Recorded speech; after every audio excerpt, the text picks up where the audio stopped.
Richtig Stress nicht, die waren ja eigentlich ganz friedlich. Ja, aber es gibt immer wieder Gegendemonstrationen gegen unsere Friedensdemonstrationen, was eigentlich irrsinnig ist, weil die Leute mit uns gegen diese Sauereien demonstrieren sollten, die weltweit passieren. Wir sind drittgrößter Waffenexporteur. Durch unsere Kugeln, durch unsere Panzer sterben Menschen überall auf der Welt. Und ja, spiele ich gerne noch, aber das Ding ist, man hat mir gesagt, es ist vorbei. Wenn es geht, dann mache ich auch nichts weiter. Aber ich wollte noch eins außer der spielen. Na gut, okay, dann spielen wir für den Namen einfach nochmal einen Song. Und der dreht sich eigentlich um Eliten und was die mit uns machen. Das schließt eigentlich ja doch ganz gut an die Anmo von gerade. Jetzt muss ich nur auf diesen Song finden. Und dann starten wir ihn. Ah, da ist er. Also der vorletzte Song für heute. Ja, so. Die Bandheit aus Duisburg. Das bin ich hier. Du hast einen Blick hineingeworfen in das verbotene Buch und hast dann stundenlang, nächtelang im Internet gesucht. Du hast geflucht, das kann nicht sein, da vor dich hin, das ist nicht wahr. Wenn das stimmt, was hier steht, dann sind wir alle am Arsch.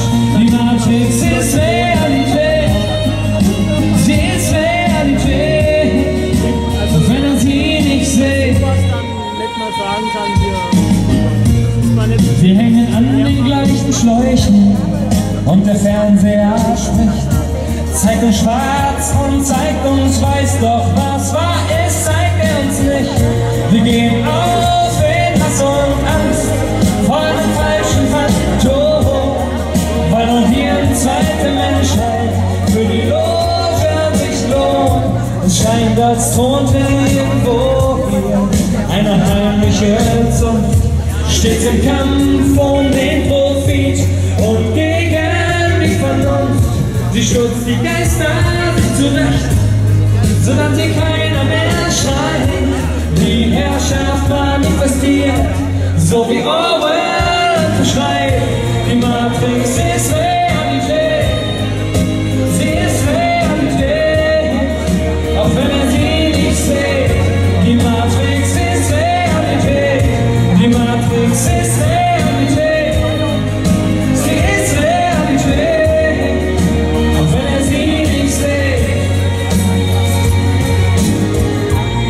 Du hast begriffen, wer die Welt lenkt und damit wenige sind, und dass sie jeden, der noch merkt, so darstellen, als ob er spinnt. So beginnt die Tyrannei, dann schleichen wir nach, ohne dass sich irgendwer die Gedanken darüber macht. Die ganze Nacht Hand und Hand macht dir dein Leben interessant. Doch da kein Mensch mehr dich umgibt, hast du bis heute nicht erkannt.